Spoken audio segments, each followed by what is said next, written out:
Ben Hyland's work is collected in 4 chapbooks. Most recently, Shelter in Place, Moonstone Press, 2022, and has been featured in multiple journals, including Hawaii Pacific Review, Meadow, and Delta Poetry Review. As a career coach, Ben has helped hundreds of job seekers find employment, even throughout the pandemic. Readers can connect with him and follow his work, and I believe Judy will put that in the chat, his link. And with that, I give you Ben. Ben? Wow, thank you. Awesome. Quick question before I get rolling. Is it possible to enable screen sharing? I kind of want to show the poems if possible. We can do that. I know Judy, who is our highly skilled IT person, will be able to do that. Beautiful. I see it's up. That's great. Thank you. Awesome. All right, gang. So, all right, before we get rolling, let me set up my tech here. I'm going to put this over my laptop. It's nothing special. All right. So before we get rolling, I just want to thank our hosts. So thank you, Judy. Thank you, Susanna. If we can all give a round of applause. This is awesome.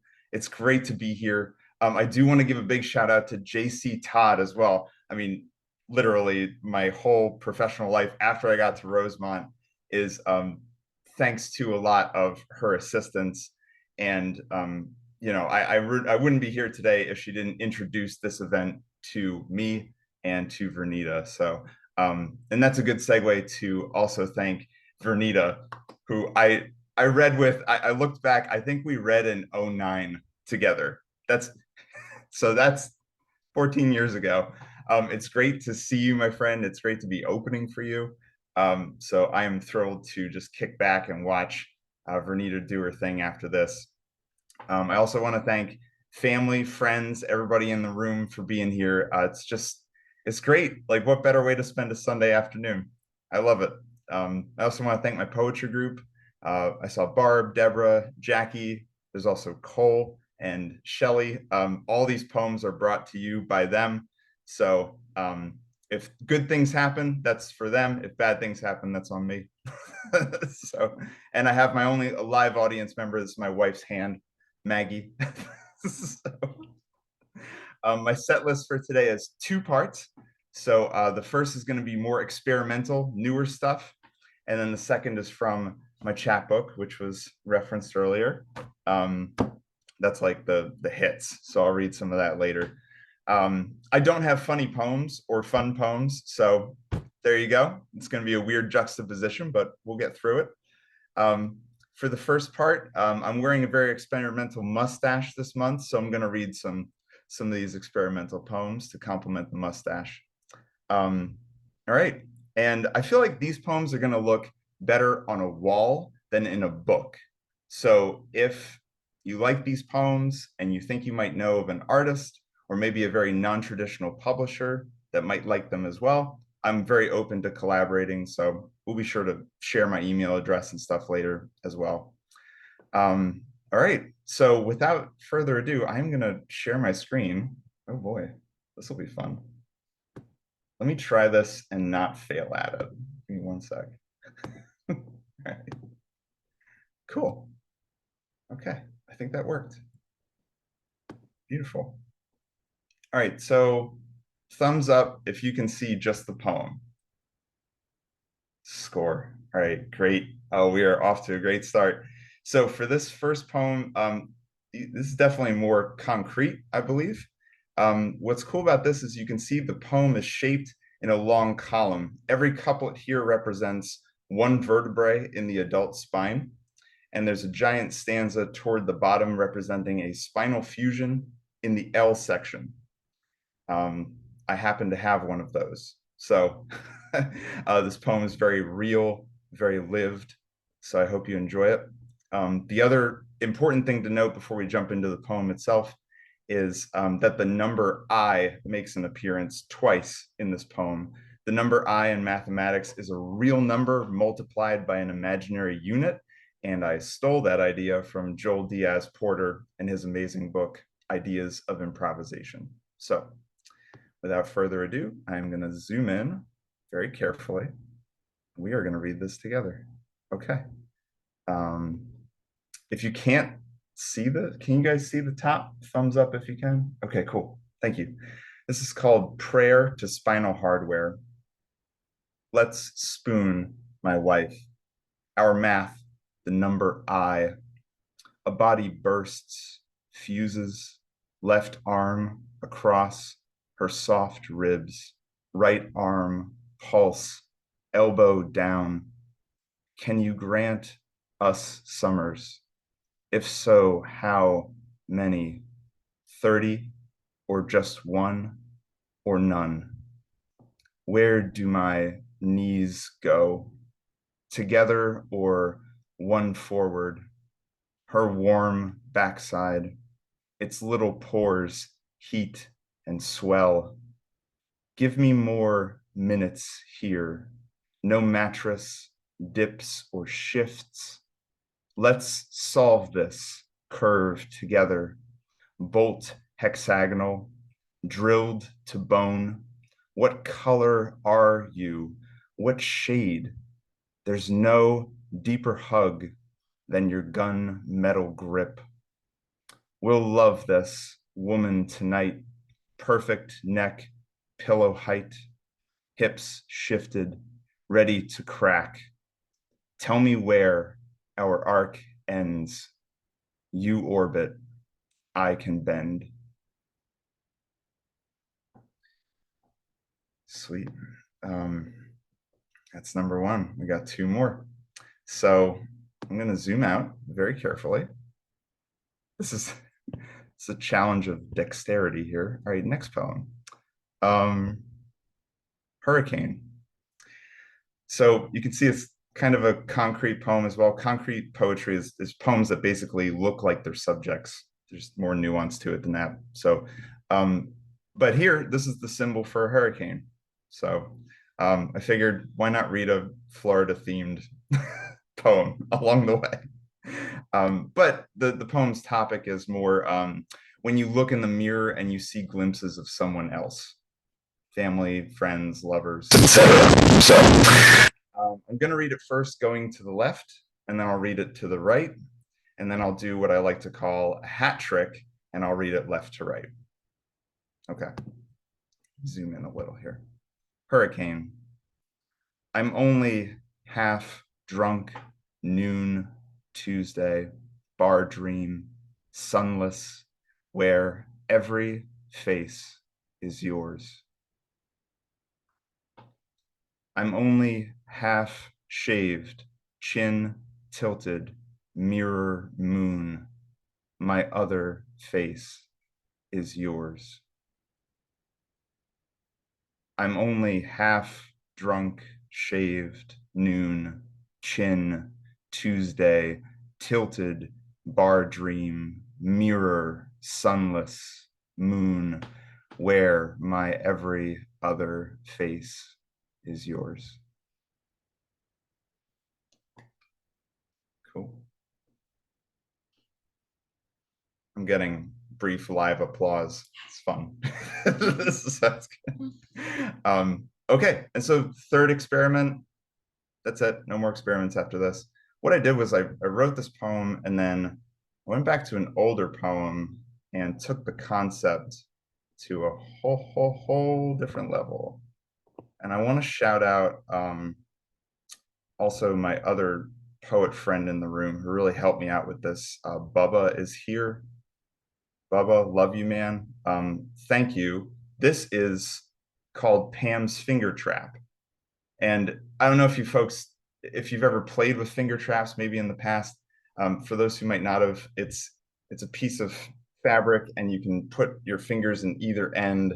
And when you do, it looks like this shape where the middle kind of balloons out. And then to get your fingers out is much more difficult. And so the topic of this poem is business. So specifically women navigating business, which is something, I mean, in my coaching practice, I do this all the time. I work with a lot of females trying to level up in business and stuff, and it is dangerous. It is cutthroat for anybody, but especially for people who are not straight white men. So the tone in this poem is very judgmental as well. So there's that. I just tried to capture all of that nuance in one poem. There are many, many ways to read this poem. I'm only going to do 4. So first, I'm going to ping pong to the right. Second, I'm going to ping pong to the left. And then I'm going to read, there is actually like a more positive sounding outcome. So I'll read that third. And then I'm going to do the hat trick again, where I just go left to right all the way down the page. This will be fun. Okay. I'm going to zoom in very carefully. Do. All right. Okay, thumbs up if you can still see that. We good? Wow, great. All right. Okay.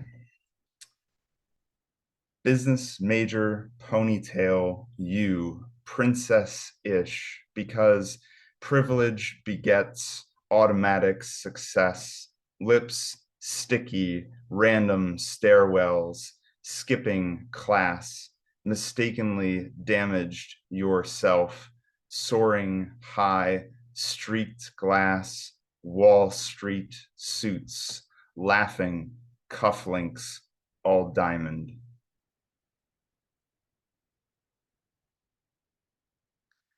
The problem was you thrived, studying, pressure packed, earned success in everything, including Jack Daniels, measure BAC, throating rejected resumes, piled high, their deep white hooks carved, laughing, pulled your hair.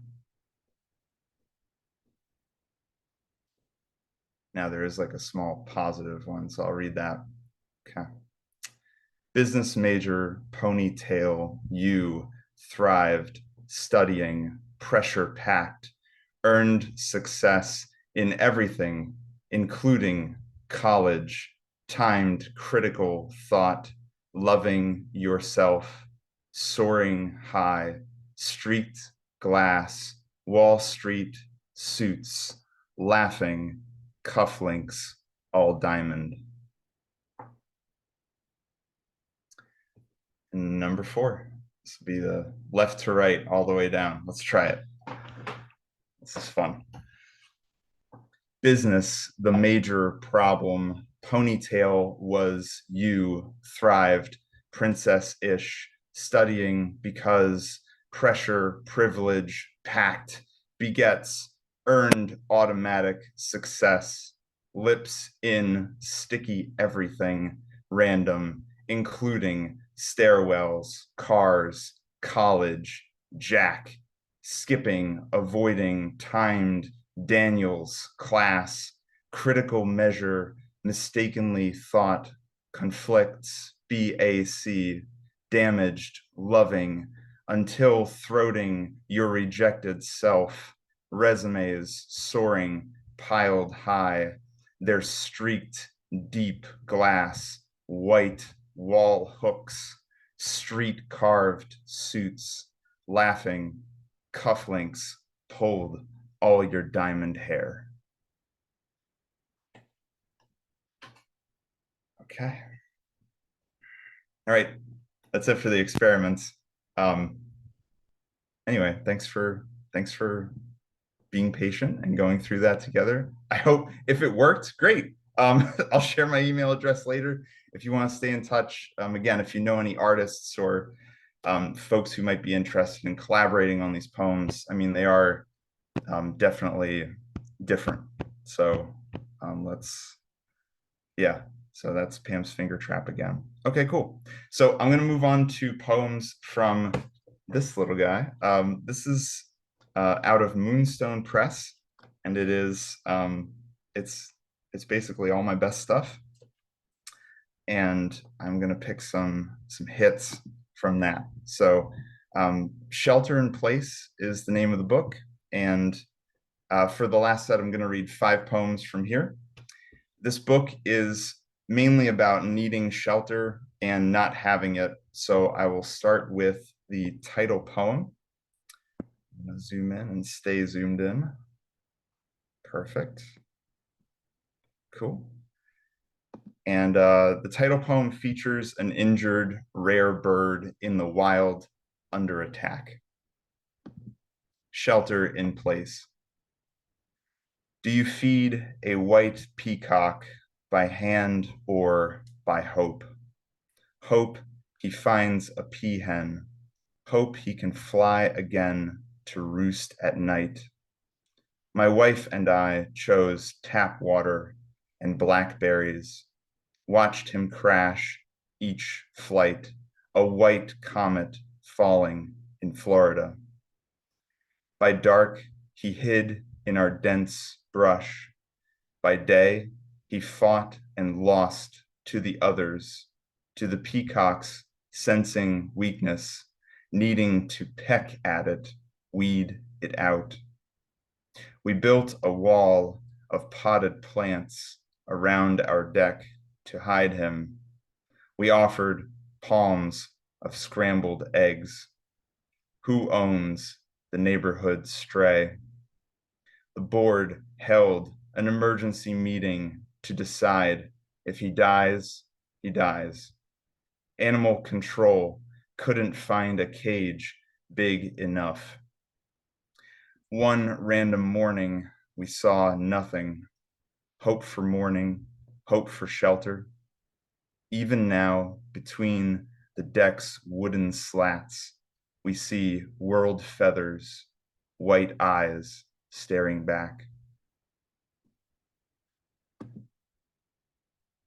Okay, thank you.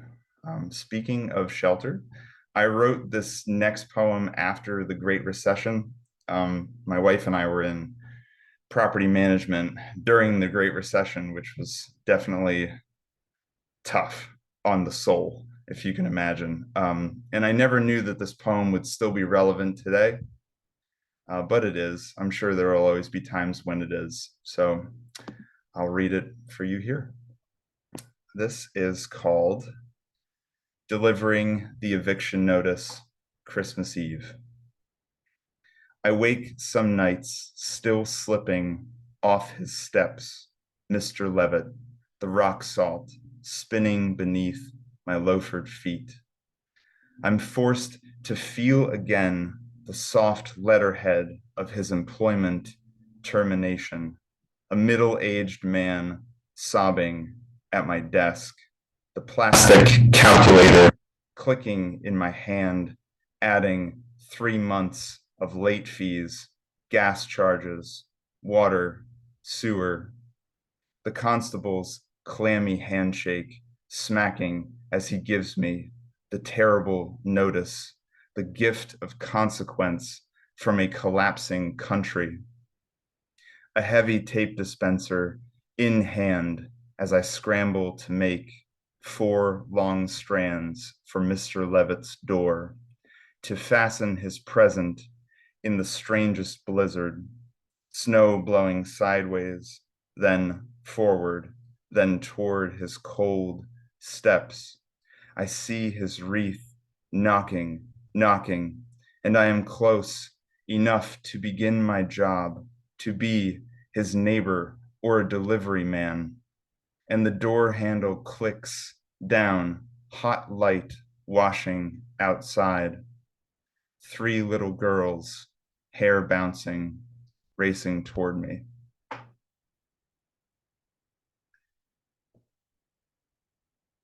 Okay, so speaking of tough jobs, so I'm a career coach, as my bio said, and sometimes we can feel very trapped in our jobs. And I feel obligated to say you're never trapped. And if you're retired, you're not trapped at all. So that's great. This next poem examines a speaker who is definitely feeling trapped. And if you're feeling frustrated at your job, or you have in the past, this one's for you. And it's written in 3 parts. It gets a little intense. So This is called Lunch Hour. 1. This is what I wanted to be when I grew up, a cog.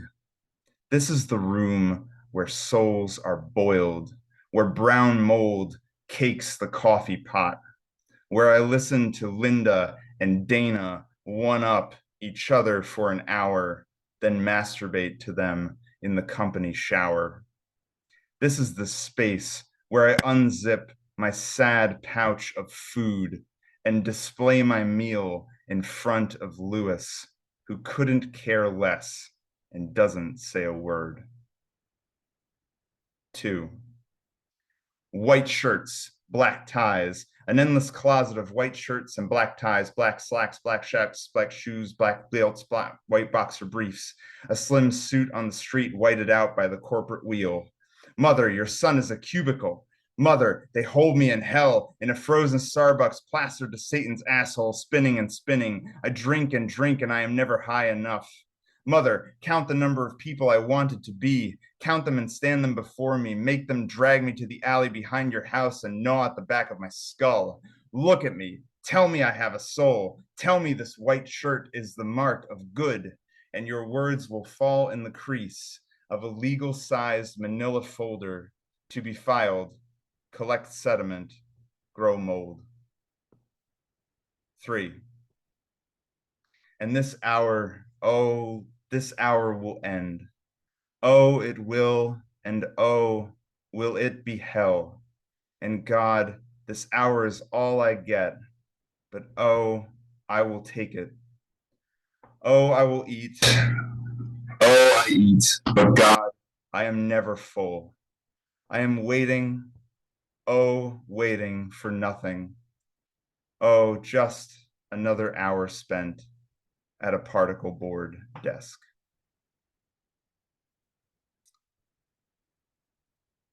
Okay. All right. Had a little rock and roll screw up in there where I jumbled over suits, boxer briefs, socks. So that was fun. Thanks for hanging in there. I hope that speaker resonated with some part of you. I know that speaker has resonated with me at various points in my life. And there is an element of grieving in that speaker's voice. So I figured let me stick with that. This next poem examines communal grief and is written from the perspective of someone working in an office. So yes, it's Sunday and we're still at work. Yes, we're gonna stick with that. This poem has a very 9/11 vibe to it, but you don't need to think of that specific event to let it resonate. Think of the most recent global events abroad, and it still holds its meaning in many ways. It's written as a semi-broken villanelle, so it's going to sound very repetitive. That's the nature of that form for the non-poet folks. So, all right, this, and I actually read this at my first open mic here. So that's fun. This is called Vertigo Villanelle. No visions, no sun, no dreams. I measured every star, counted every stair. Where a hole in the floor is not a hole in the floor. And in that void, I was spinning, standing on a swivel chair. I saw the planes above the world from my office window, I swear. There was a hole in the floor, a crevasse, a creak, an endless open door. No visions, no sun, no dreams. I measured every star, counted every stair. For the world, I could not speak a word nor have a hand to spare. The ceiling was a floor even when I moved toward the siren roar.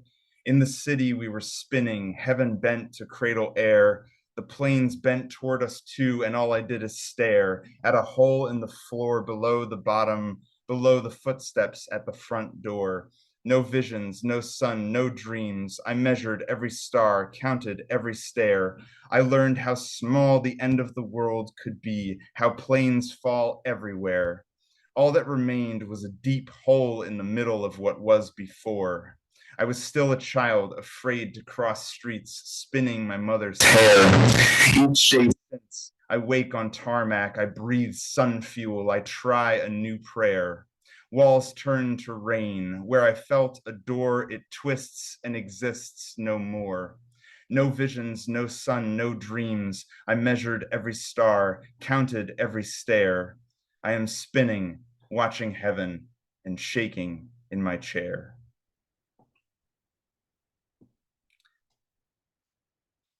Cool. We got one more. Cool. If you like these poems to enjoy, if you like these poems, this is a book that has all of them. And there are more, I promise. It's not just 5.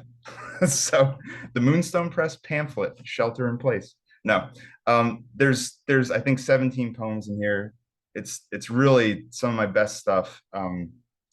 And if you wish, I'm sure, well, it's on my website. So if the hosts will share that information with folks in the room, you can purchase the book on my website. I'll also be in the Philly area in March. So if you want to buy a copy from me in person, I can do door-to-door sales, no problem.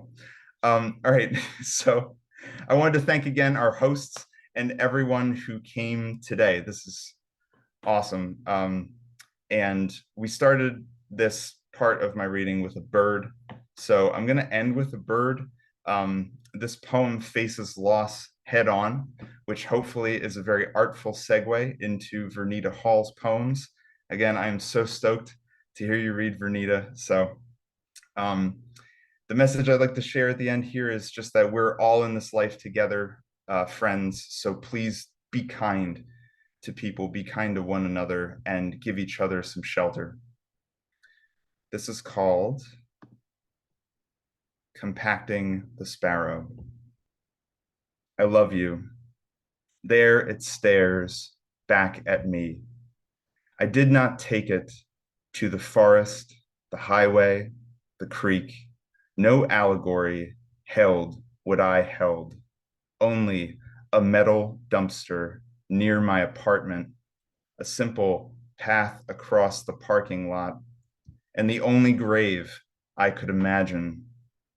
Watch it fly without grace into the dark pit, its body collapsing into itself, whole chest and wings folding inward, ungrowing into blood and dust, sandwiched between 2 cardboard chunks, wanting to combust, but never fully imploding. Twig legs meet its beak, and I cannot look away. Thank you, everybody.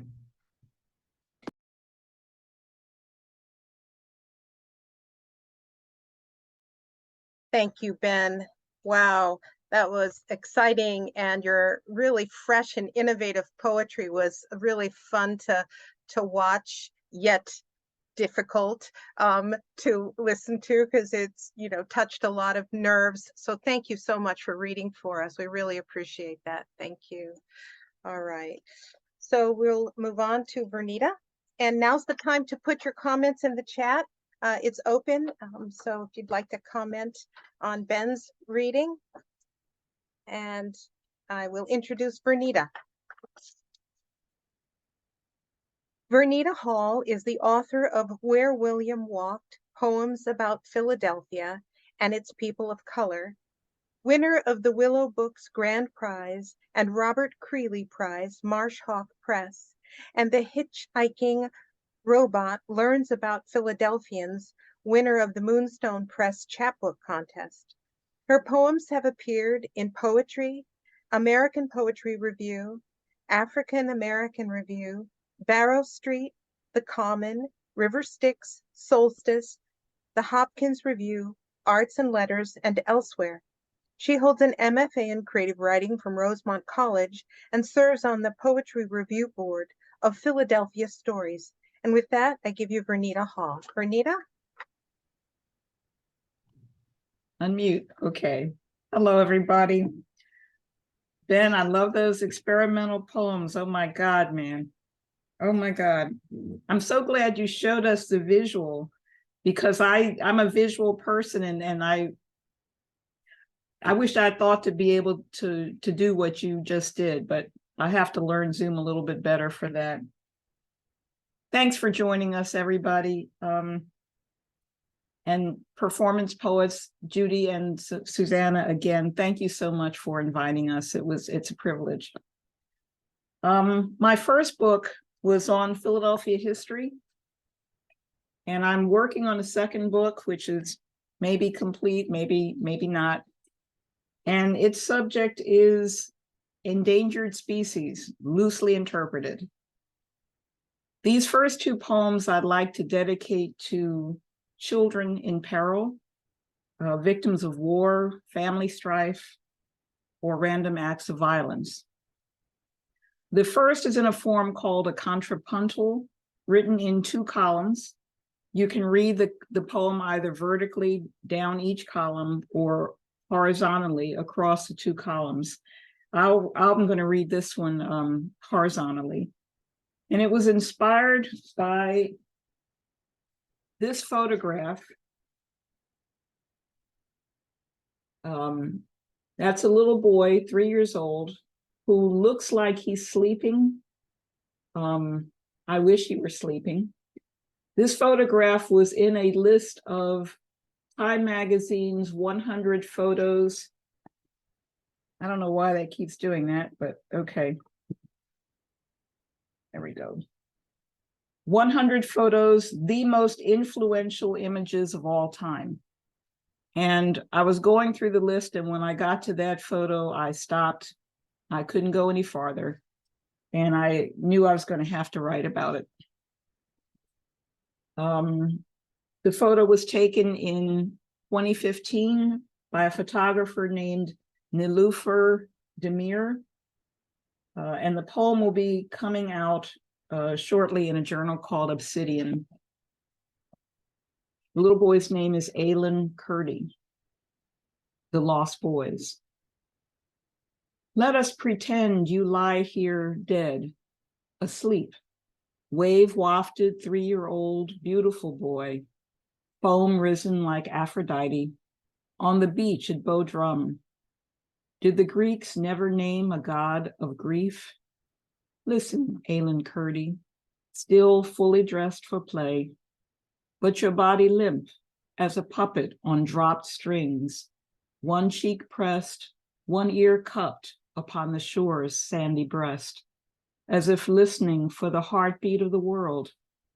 Let us pretend you hear. Come away with me, jump on the wind's back, think lovely, wonderful thoughts. Mermaids calling to the moon, pirates, I forget them, magical, bewitching, eternal boys. After I kill them, you can't resist. To die will be an awfully big adventure. There are accidents of birth like royalty or red hair. There are accidents of fate like lotteries or escape.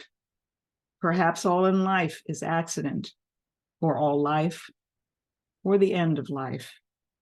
Emmett Till, Eitan Potts, Adam Walsh, Alan Kurdi. Clap your hands if you believe in mercy.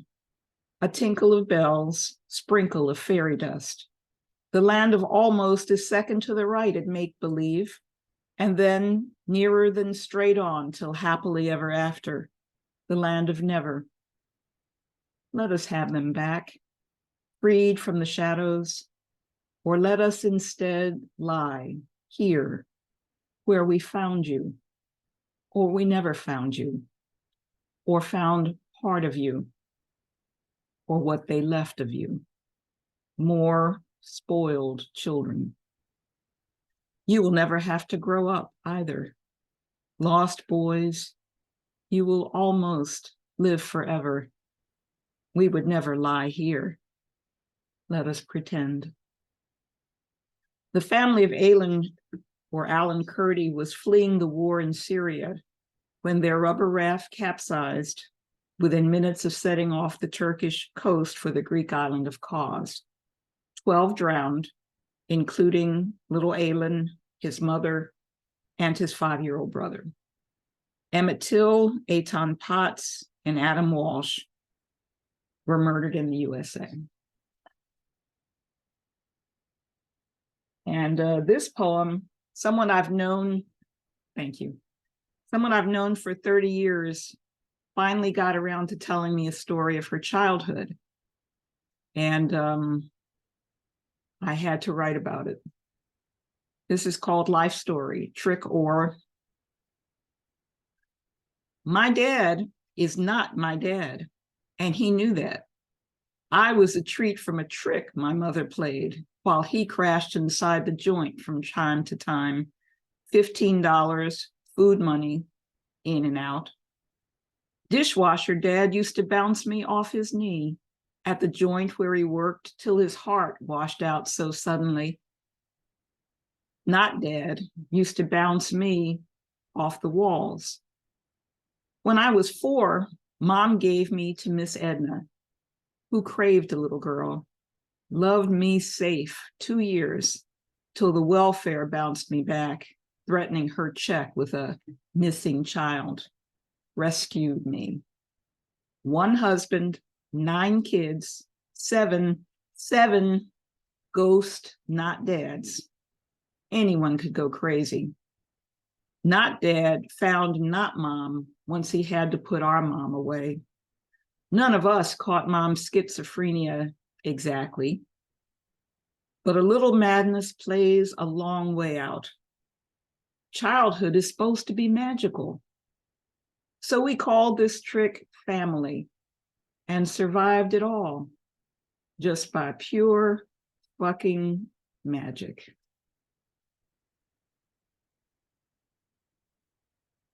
Oh, to quote Ruth Carter, in June of 2023, my mother became an ancestor.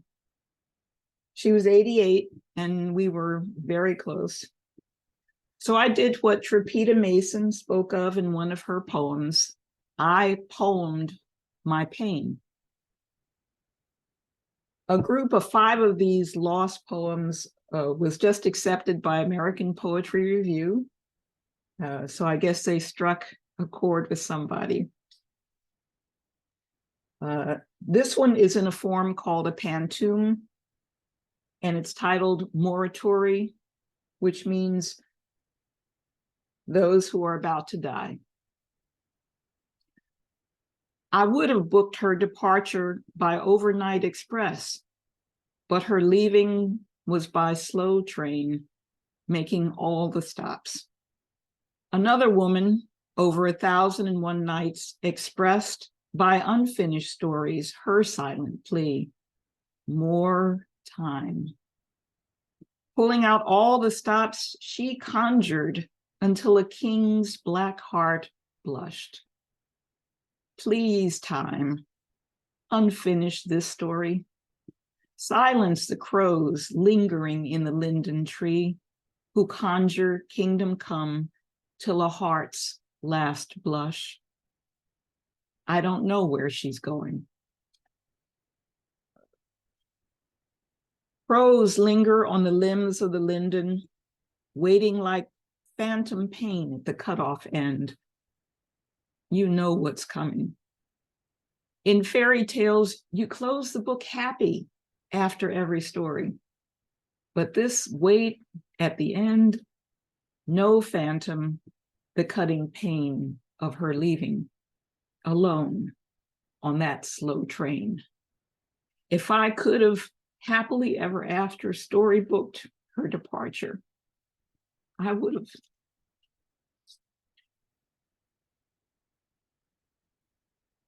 And I wrote this one a few months after that one.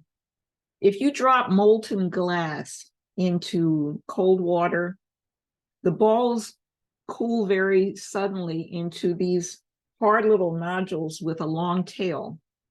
They're called Prince Rupert's drops. And the nodules are extremely hard unless you break the tail. Then they explode. They just shatter, fall to pieces.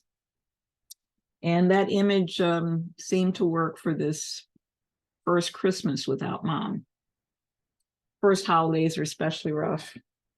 This one is called Christmas Present. Opening gifts that first Christmas morning, when well-meaning brother tenders you a box tagged "to you" from mother after she had died.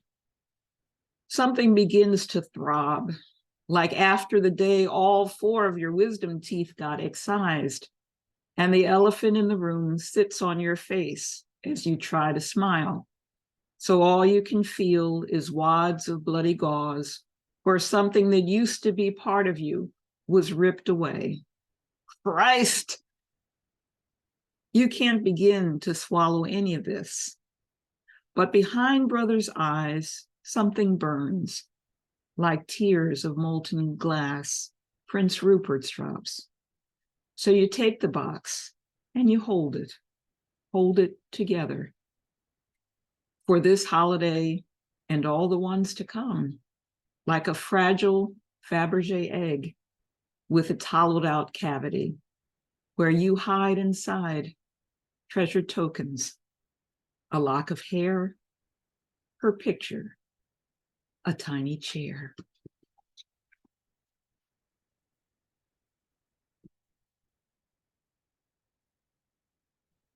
In the Catholic tradition, November 1st is All Saints' Day. November 2nd is All Souls' Day.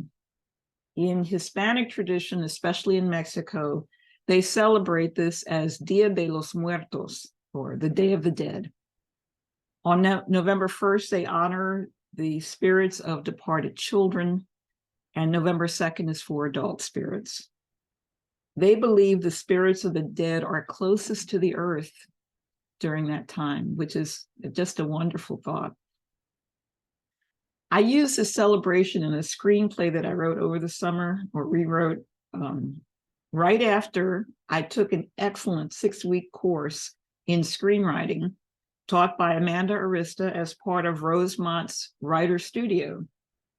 That screenplay just placed as a semifinalist in the Los Angeles International Screenplay Awards, so I'm kind of thrilled about that. So you guys should definitely check out the Rosemont Writer Studio. It is a hidden gem. JC is a teacher in it occasionally. And if you can take a class with JC, give yourself that treat, that privilege. So you can take a class or you can teach a class, just saying. Okay. I hope you guys never have the experience of a flood inside your house. Seeing large sections of your home disemboweled is really, really surreal. My house is over 120 years old, and I had a flood last year. So I'm standing in what used to be my family room, now stripped down to the timbers, and I'm observing how beautiful the wood is and how strong the structure looks. And this one's called Ever After. After the flood, the family room lies ripped to its ribs, like the carcass of a whale beneath the bleak November sun.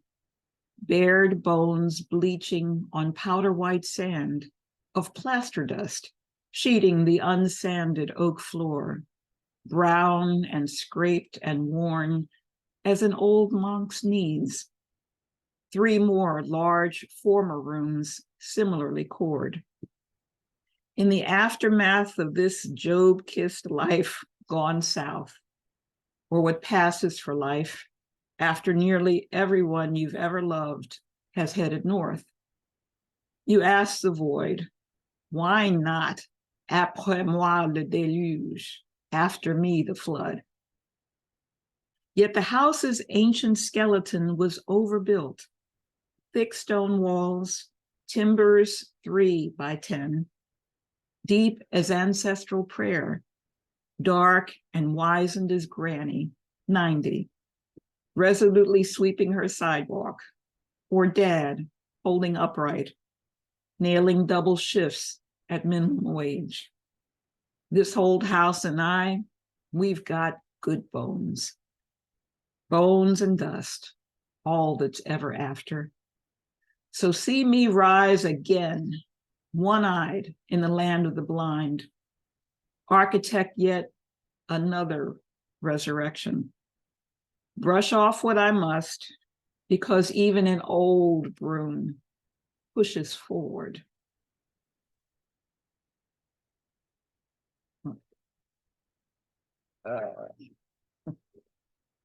You ever heard of a flavor of ice cream called bubble gum, watermelon, tutti frutti? I ran across an article that listed a bunch of flavors I had never heard of. And then I saw another article that talked about grief. And they listed a whole bunch of different flavors of grief with different names. So I connected grief with ice cream, and this poem is what came out. I call it Coding. There are almost as many flavors of grief as there are of ice cream. Each flavor is a coat you might have to wear one day after something sweet melts or melts down. Normal grief. You swallow a tub of vanilla ice cream, immediate brain freeze, ice cream headache, put on a winter coat. Chronic grief. You never take off the coat. Wrap yourself up like 3 scoops in a waffle cone. Inhibited grief. You're naked underneath the coat. A chocolate twilight clings to everything, bubblegum tacky. Masked grief. You flash children in the playground, seniors in the nursing home. Thank goodness, only soft serve. Delayed grief. You have yet to unpack your coat from mothballs. It's January. Rocky road ahead. Absent grief. Coat aired out, hangs in the closet. You don't wear it while building a snowman in the backyard, but swear today feels like a tutti frutti day at poolside. Complicated grief. Coat finally on, you jump into the pool. Deep end. You can't swim. Bob like a straw in milkshake or quicksand. Cumulative grief. Coat zipper is broken and most of the buttons are missing. You're out of ice cream. At 5 different neighborhood stores, the only flavor left is watermelon, peachy. Exaggerated grief. You don a snowsuit in July, dance like a snowman on a sugar high. Disenfranchised grief. When will fresh shipments of ice cream arrive? Sugar-coated smiles. The grocery clerks claim they don't know. They tell you to chill. Anticipatory grief. You expect tomorrow will have more of the same flavor. Distorted grief. Banana split the snowman with a chainsaw. Not coat sleeves around your neck. Coat becomes cape. 5 delinquent grocery stores. You and your AR-15 a la mode. Liquid spill in the freezer aisle. Looks like raspberry syrup. Collective grief. The community holds a candlelight vigil. Silent figures sprinkle a parking lot. Each brings an emptied tub of ice cream, 2 spoons.